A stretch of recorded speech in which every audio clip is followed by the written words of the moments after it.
Hello. So I finally finished reading, well, like 95% reading, a little bit left in this book, like 100 pages.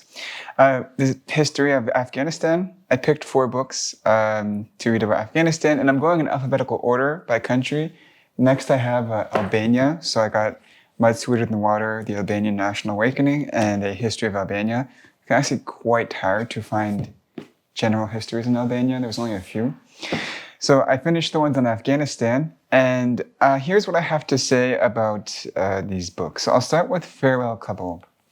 This is basically, she's a journalist who was in Afghanistan during basically the U.S. occupation. It's not really so much going into like the 19th century. It's much more modern than that, and it covers kind of like, you know how when you read like it's say like an Al Jazeera headline or a Sky News headline, kind of like that. It reads like that, where she's directly involved in events and she talks about her experience inside those events and maybe offers her opinions on why some of the events happened. She also goes into Pakistan because modern Afghanistan history involves a lot of Pakistan.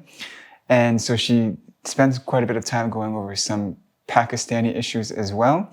But this book is definitely about Afghanistan. I would say it's not a must read, but I did enjoy it. It was fun and exciting. I'm not so sure how well informed you'll be on Afghan history as a whole as a result of this book, but you'll definitely learn a few things about the topic from this book. The next one I've talked about in another video is Ghost Wars, the CIA's secret. You see the secret history of the CIA in Afghanistan and Bin Laden from the Soviet invasion, September 10th, 2001. So this book basically goes over the CIA's policy inside Afghanistan. And it was pretty, it's kind of what you would expect. It goes over some of the policies that you think were absurd. It also talks a lot about the different presidencies that were involved in capturing Bin Laden. Whereas this book talks a lot about how Pakistan was playing the double-edged game and kind of critiquing Pakistan a lot more heavily for aiding and abetting terrorist groups, probably because she had the opinion that it was because it was like a soft power policy in Pakistan. Better to have someone in Afghanistan that they trust rather than that they don't. This book doesn't do that as much, but it does talk about it. But this book doesn't really bring up Pakistan as much as this book. Overall, this book really just does focus on the CIA and the Soviet invasion. I think this book is more about U.S. foreign policy than it is Afghanistan. So do with that what you will. But overall, I'd say you could read this book if you're interested in modern history of Afghanistan, but historically speaking, it's not going to be that good for you.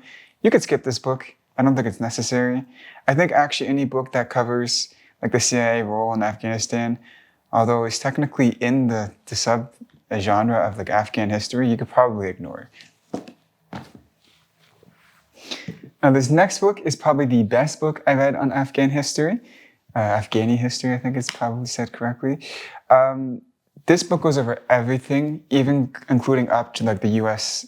Invasion of Afghanistan. Goes over the first and second Anglo-Afghan wars. And this book is filled with a lot of detail. You're going to get a lot of information about the rival families in Afghanistan, Sadozai and something else. I forget what the other one is. But basically, there's 2 rival families, have a lot to do with the historical context of Afghanistan. And you'll also get a lot of information about the Afghan wars.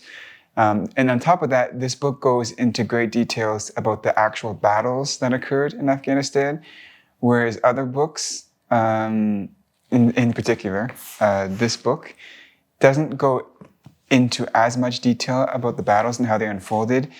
Like there was one section in this book where he talks about specific policies that were taken during an actual conflict by a general that led to the defeat of English soldiers, even though they had better weapons. This is probably going to be the authoritative book you want to go to for like an actual exhaustive history on Afghanistan. I couldn't find another one that was like this. This is the only book that I found that was like this. All the other books were like just basically journalists covering what the U.S. did in Afghanistan, or journalists covering Afghanistan's relationship to Pakistan. A lot of it was very modern. It was very hard to find a book that goes as far back as this, but also goes all the way up to the present. So I highly recommend this book. So this next one is the